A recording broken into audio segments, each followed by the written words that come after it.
శరణ్య, దర్శన్ ఇద్దరు ఇంకా విడిగా ఉంటారు కదా. అక్కడికి అనన్య, సమీర ఇద్దరు వస్తారు. వచ్చి కిటికీలో నుంచి చూస్తూ ఉంటారు. దర్శన్ ఇక్కడ అని అనుకుంటూ ఇలా చూస్తూ ఉంటారు. టెన్షన్ పడుతూ దర్శన్ కోసం వెతుకుతూ ఉంటుంది. శరణ్య ఏమో పాయసం చేస్తూ ఉంటుంది. దర్శన్ కూరగాయలకు వెళ్తాడు కదా. శరణ్య పాయసం చేస్తూ ఉంటే దర్శన్ కూరగాయలన్నీ తీసుకొని తల మీద ఒక బ్యాగ్, భుజాల మీద కూరగాయలు, చేతిలో ఒక బ్యాగు అలా పట్టుకొని చాలా ఇలా తూలుతూ వస్తూ ఉంటాడు. తనకి చేత కాకపోవటం, కూరగాయలు పడిపోతున్నాయని చెప్పేసి అవి కింద పడకుండా తీసుకురావాలని చెప్పేసి ఇలా తూలుతూ పడుతూ లేస్తూ వస్తూ ఉంటాడు. సడన్గా సమీర అటువైపు చూస్తుంది. చూసేసరికి దర్శన్ అలా వస్తూ ఉండటం చూసి ఒక్కసారిగా షాక్ అవుతుంది. అటువైపు అనన్య కూడా చూస్తుంది. ఇద్దరు చూసి దర్శన్ని చూసి షాక్ అవుతారు. ఇదేంటి వీడు ఇలా పనిచేస్తున్నాడు అన్నట్టుగా అనన్య కూడా చూసి షాక్ అవుతుంది. ఇక దర్శన్ కూరగాయలన్నీ తీసుకొని ఇంట్లో వచ్చి టేబుల్ మీద పెట్టి కూర్చుంటాడు. ఇదేంటి ఇంత స్పీడ్గా వచ్చారు, ఇన్ని తీసుకొచ్చారు, అయినా స్పీడ్గా వచ్చారు మీరు అని అంటూ శరణ్య అంటుంది. ఇక అప్పుడే దర్శన్ ఇలా అంటాడు, మగవాళ్ళు వెళ్తే అలాగే స్పీడ్గా వస్తారు, ఆడవాళ్ళు వెళ్తేనే ఆలస్యం చేస్తారు అని దర్శన్ అంటాడు.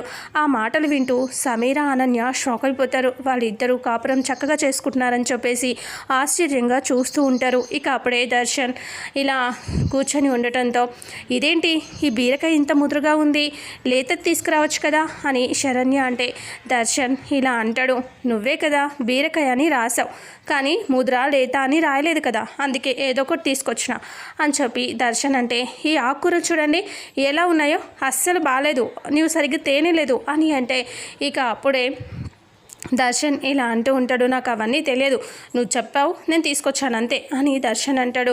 ఇక అప్పుడే శరణ్య చిలిపి అని బుగ్గలు గిల్లుతుంది. అదంతా చూసి సమీర, అనన్య కోపంగా చూస్తూ ఉంటారు.